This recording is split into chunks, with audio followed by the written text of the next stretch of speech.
Hey, welcome to another episode of the Fit Growth Machine podcast. I'm Brian Roisentul, your host, and today I have Bobby Reger with me. He's the director of marketing at Elements Brands, a company that acquires e-commerce brands. Bobby and his company also has scaled multiple brands from low seven figures to eight figures in yearly revenue. But before talking to him, let me tell you that this episode is brought to you by BSR Digital.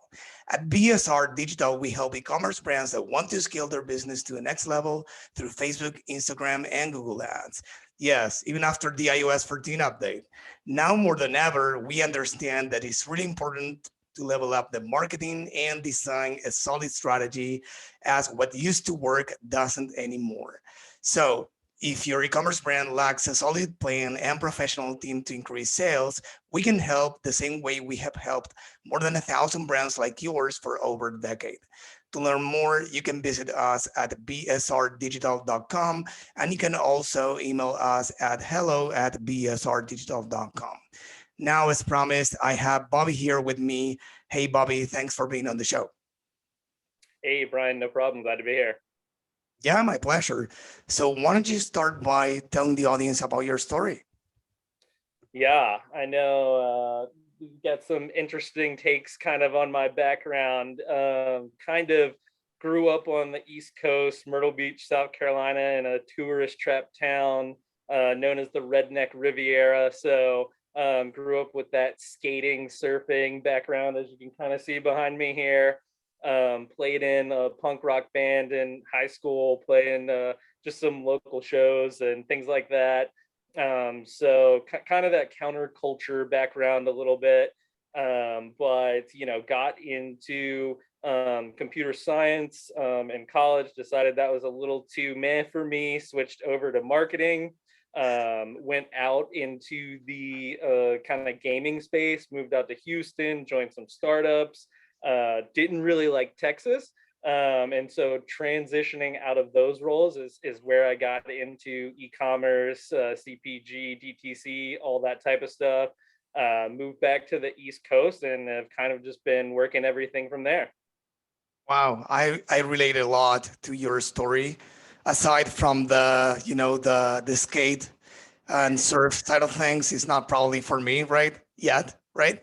But yeah, I come to from the background of computer science, and then I switched to marketing and then to e-commerce. So it's pretty cool that you did that. You've been here and there, so I guess that gives you knowledge on like in many industries and spaces, right? Yeah, I think that's a big thing when I talk to people about kind of digital marketing or e-commerce or things like that.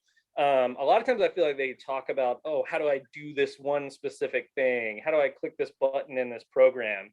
And I think a lot of my ability to succeed really came from that original kind of foundational training in computer science, of being like, here's logic, here's if then statements, here's how to test things, right? And there's so much overlap with how to structure and run things from like multivariate testing to whatever it may be. So you can definitely transfer a lot of those principles over and have a solid foundation for sure. Yeah, and on top of that, the way I see it at least is that it gives you a really analytical and strategic mindset. And in the end, you need to solve a problem, right? Every time a new problem, right? And there are always complications or almost always complications for a computer scientist, right? And it gives you like the perspective that you need to have a plan before implementation. Is not that, I mean, you need to plan on paper, right? So it gives you a lot of planning and probably, I don't know, many other skills that you value later in your career, right? Yeah, I mean, I think the biggest thing too is like getting that hypothesis and testing, right? It's like, okay, you could add some app to your Shopify store. You could start marketing on some digital ad platform, but like, why are you doing it? What are you testing? Do you know how to attribute it, right? Like going back through these version histories, if you want to call it that. Because I feel like a lot of times in e-commerce, people kind of won't be hitting their objectives or getting where they're going. They'll start scrambling and kind of just implementing things and yeah, having some type of system, whether the foundation is from computer programming or business background or whatever it may be, is super helpful in those regards. Awesome. And now you are at Elements Brand. So why don't you tell the audience more about what do you guys do there? Yeah, so Elements Brands was started with a single brand called KP Elements. At the time, the founder was living in Colorado, originally from Charlotte, and launched that brand. It's for keratosis pilaris. It's a skin condition where you get little red bumps on your arms. And so he kind of was looking at products and was like, oh, I could launch one of my own, right? And so eventually went back to Charlotte, got some people together. No VC, by the way, all completely funded by this flywheel that was being created by making these brands, scaling these brands, using that money to purchase more brands. And today it operates between acquiring, divesting between around 5 to 8 brands at a time, in multiple spaces, including pet, beauty, home goods, previously sunscreen, all kinds of CPG industries. So yeah, the basis is though come in, fully acquire the brand, don't invest, but bring it on internally, and then scale those brands over time. Awesome. And since we have a lot of e-commerce store owners in the audience, I'll probably be their voice here and ask you, like, what is the main requirement that they need to have, let's say, or that you look for, or you look into a company for, for acquiring them? What do you need to have for you to, or for a company like you to acquire them?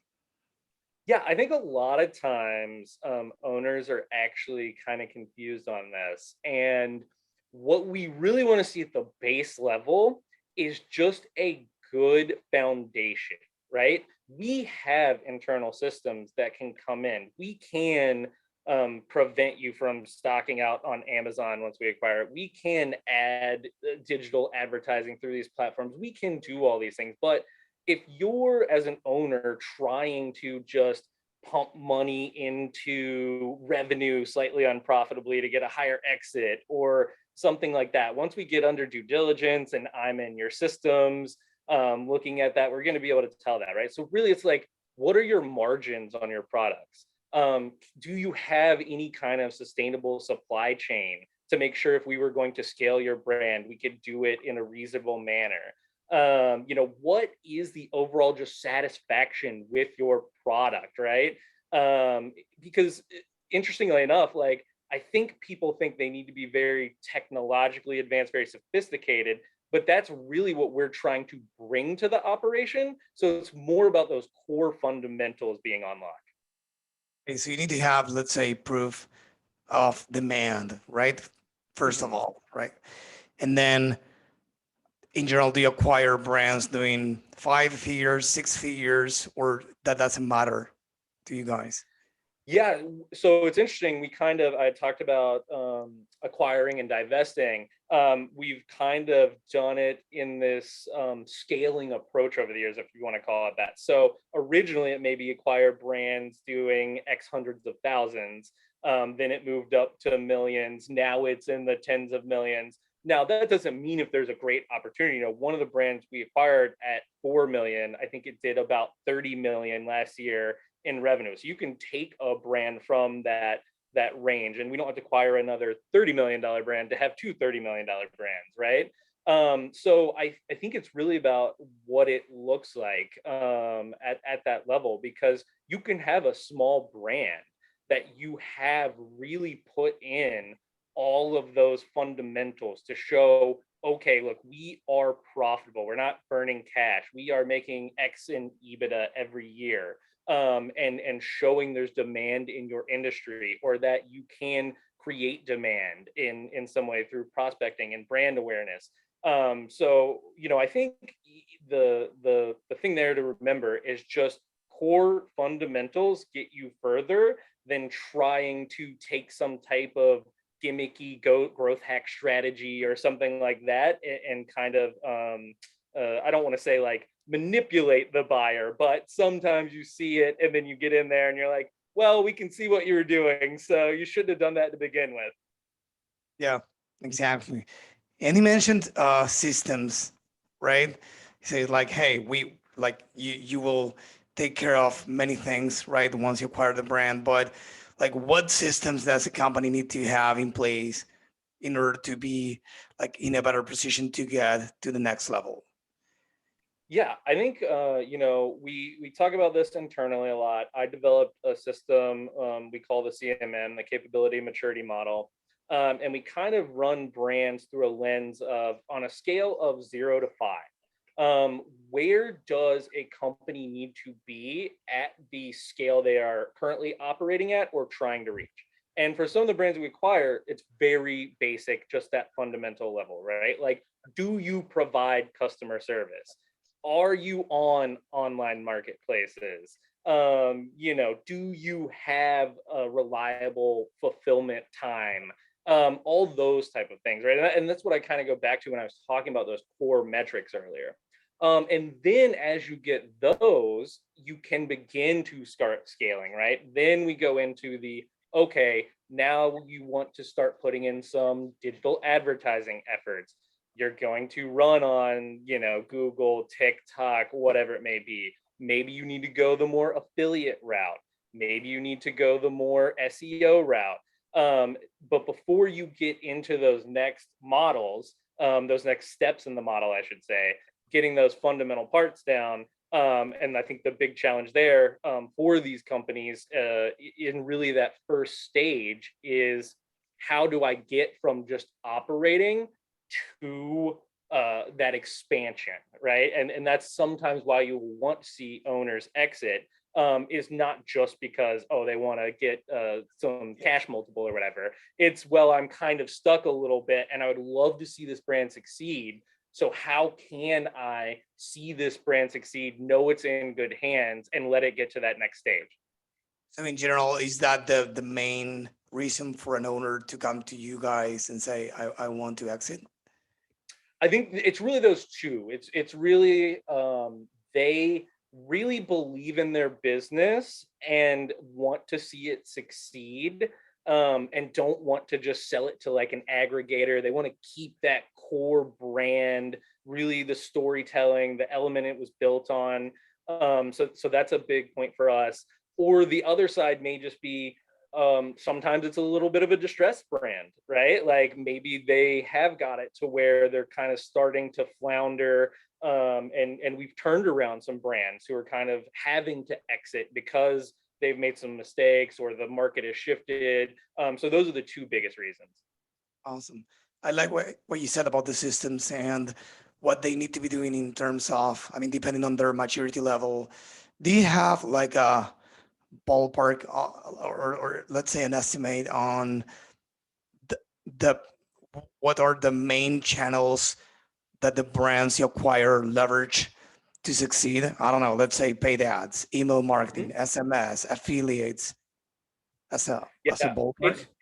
it's really the what I would call the core community building channels, right? It's really like customer satisfaction, email lists. It's not sophisticated in their context, typically not like SMS. We'll come back and layer that over the top. It's around like engagement on social media, getting back. It's around providing customer service. It's around having content. One of the brands we acquired had just so much content. I think 20% of all the traffic in this multi-million-dollar business was coming through one blog article for a condition, right? Wow. Very, very unique. But that's typically where we see it. A lot of times these are founders who had a great product idea, a great ability to build a brand and tell their story, and those are the core elements. It's not really these larger operating systems. I think like people here, they're not running like PackView or Perpetua on their Amazon or anything like that, right? It's really those core fundamental elements that can take a brand from a startup to high 6 figures or low 7 figures. Yeah. What you said made me remember one of the episodes we recorded with a former Disney executive around how to create wow experiences for Mm, both the team members of a company and the audience or the customers, right? And it was like, hey, you need to map out like the processes you have. I don't know, you take the customer support and many other things, and how you can like upgrade the process so you can upgrade their experience, right? With things that are unexpected to them and that probably are not that expensive to you, and you create a customer for life, right? And an engaging one. yeah, I think that's huge. We actually got a message somewhat recently for Natural Dog Company, one of the brands we run. And our customer service team has kind of a budget that is allocated them to deliver experiences. And it was, sending a bouquet of flowers to a woman that has been with us for a while now, purchasing, really loved the company, but her dog had passed away. And the message really just shook the whole team. We played it. There was very few dry eyes in the room, right? And so that type of thing. And I've seen the opposite almost of like delivering the shock factor instead of the wow factor in some of the brands we look at. That's like, oh wow, I can't believe that's happening. I need to solve this issue, whether it's like a dirty bathtub from detergent or a skin condition. But a lot of times you'll either see that it's some experience you're delivering, some emotion, or some connection with the brand, potentially the owner of the brand. Why do they want to support you? Why do they want to be with your brand? That's how you can get customers without super complex operating systems and huge ads budgets and things like that you can then later scale. Yeah, 100%. By the way, the episode is the one we recorded with Vance Morris, so a shout out to him. It will be in the show notes in case you guys want to give it a listen. It's really interesting. And Yeah, going back to this, I have a question because you said that things have changed. Obviously, by now, many people are struggling, many companies, and many are thriving, right? As in every crisis. But we have like an interesting context, right? Recession, inflation, supply chain issues, causing, I don't know, breaks in inventory and many other things going on. So, what's your take on that? Do you see that creating a shift in the importance of, I don't know, customer retention and LTV because of the increased cost of acquiring customers, or what else do you see there? Yeah, I think multiple touch points on this. I want to touch on one, kind of exiting as a brand, one kind of what you need to do as a brand to succeed. So I'll start on the succeeding first, I think, which is everyone. I haven't talked to a single person, I think, in e-commerce over the past year or so whose customer acquisition costs haven't gone up, whether that's iOS 14 updates, whether that's increases in COGS or shipping, whether that's increases on Amazon CPCs for advertising, it's just getting more expensive, right? I'm definitely seeing a renewed focus on, and we are also doing internally, is how do you retain customers longer? How do you get more value out of your existing customers? How do you acquire a customer that is worth more money? And so I think you're going to see a big demand for, if you want to call them life cycle marketers or retention marketers or those type of things, right? It's leveraging your channels. How do you deliver better experiences? I know, something we implemented is like, let's get some more automated flows around, okay, if a customer purchases a product 2 times, let's try to get a flow that says, hey, you should really subscribe to this product. We see that you like it, right? Because we know if they subscribe, they have that longer rate before they churn. Or how can we treat an issue with a low LTV product, but then say, okay, you can prevent this issue from coming back up with this other product that has a longer life cycle. So I think to really fight those rising customer acquisition costs, it's important to look at your AOV, look at your LTV, look at your retention rates, and really goes back to those, because that's what's going to allow you to continue your current efforts or previous efforts, or really scale those efforts to take it, as the situation in the world kind of unfolds and gets more difficult. Yeah, 100%. I think it was, I don't know if he was the one who invented the term, probably not, but I heard this from Jay Abraham talking about like the three levers to succeed, for every business. And like he said, like something like this, like probably 99% of businesses focus on one of them, which is like acquiring new customers, but then probably a few of them focus on the other two, which is what you mentioned, like increasing the AOV, the average order value, and the lifetime value. And that's something we see across the board as well. And it's something that, as you said, probably people are looking to doing that right now because they don't have many other choices. And yeah, let me ask you one more question. I don't know if you know this uh, uh, piece of information about the brands that you manage, but have you seen a decrease in conversion rates overall after COVID, after the market, let's say, contracted a little bit? No, actually, we have done some efforts to increase conversion rates, some website redesign, some funnel optimization, some PDP improvements, things like that. But we've held pretty steady. Most of our brands fall around the high 4, low 5 conversion rate. There's one that's a little lower, hoping to get that one up. But typically, now I don't know. We have a lower price point kind of in our portfolio, right? Our average AOV may be around like $42. So I'm not sure people have pulled back as much on the brands that we focus on. If it's $1,000 purchase, your marketing, you might see decreases over that period. But currently, it seems like everything is okay. Hoping it stays that way for sure. Then something you mentioned earlier a little bit, and I wanted to know if you want to go more in depth, is like the switch in e-commerce exits from revenue multiples to EBITDA multiples. Could you please expand on that a little bit more? Yeah, so I'll go back a little bit, kind of give the real snippets at a high level.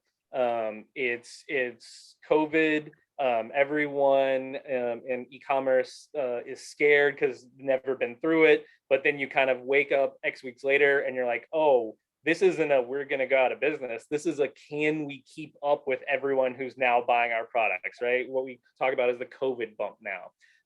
Also in the same time period, you're seeing these large Amazon aggregators getting all this VC money. They're really trying to purchase a bunch of brands and race each other to build these portfolios. And during this period, from somewhere in 2020 to maybe early 2022 or late 2021, you're seeing these ridiculous exits on multiples of just revenue. You could be not even making that much money in flow through, but there's just so many people, the industry's so hot at the high level, they want this. And so I've probably talked to around 6 or so VC firms this year looking to work with e-commerce brands, DTC brands, things like that. And the cool off over this last 6-month period has been very interesting. All of their financial backing was, okay, this is super hot, let's go. And as the world has kind of turned down, as macroeconomic situations between conflicts, supply chain not being fixed as soon as people thought, inflation, all of that, it's now gotten their purse strings a little tighter. And they're saying, well, instead of paying you 3 to 5x on a revenue multiple, we'll pay you 5 to 8x on an EBITDA multiple. And kind of going back to what I said in the very beginning, if you're pumping your numbers, just trying to get your revenue up, and it shifts like that, all of a sudden you have a business they don't even want to make a bid on. They don't even want to look at, right? But if you're following those core fundamentals, and you still have EBITDA, it's not really that much of a shift. But it kind of put a damper on the people who were looking at, I'm familiar with the pet space. So companies like Chewy that kind of grew really quickly and made those fast exits, it's not really like that anymore. And so owners should really take that into consideration, I think, based on what I'm seeing, doing due diligence for brands internally at our scale, and then talking to larger firms looking at larger brands as well. Awesome. Very interesting, definitely, because as I say, it's a live show. It's happening right now. I mean, it's been a crazy ride and it continues. We have at least a lot of clients and people we talk to every day that they have crazy things going on that they have never experienced before due to this particular context and scenario, right? So definitely. And a part of that is like, a brand is not a brand without the team, right? And what are some of the challenges that you have identified or seen over this crazy period on building and scaling teams, when the demand, scales like crazy and then it contracts again and all those stuff? How do you build and scale a team there? Yeah, you're right. It is pretty wild, especially if you're playing catch up where you're trying to hire because you want to get more people and grow, and then market conditions change really quickly, and now you're like, oh, what were we doing? I think the biggest thing is, and what I look at internally, I think when I first started at Elements Brands, we were really small. I think it was a team of 5 or 6. My team now is around 22 people across a few different sub departments, right? And it's more about kind of what I was saying earlier is like, do these people have a fundamental understanding of what the company is trying to achieve, either business acumen or e-commerce standards, right? If you bring in someone who's like, all I've ever done is run this one type of system for only this one type of online marketplace, and I've spent 10,000 hours doing it. I see a lot of job descriptions that are like that, where I lean more to the other side. That's like, I have this fundamental understanding, this background, and I can go do different things. We can transfer people from one brand to another brand, or from one sub department to a similar sub department, right? We've had people move from customer service to sales within the company. And it's very interesting how related those are, right? Really speaking to customers, really understanding the products, all of those types of things. On the e-commerce side, switching from copywriting and conversion rate optimization into affiliate, because there's a lot there of how do you write with people, how do you manage.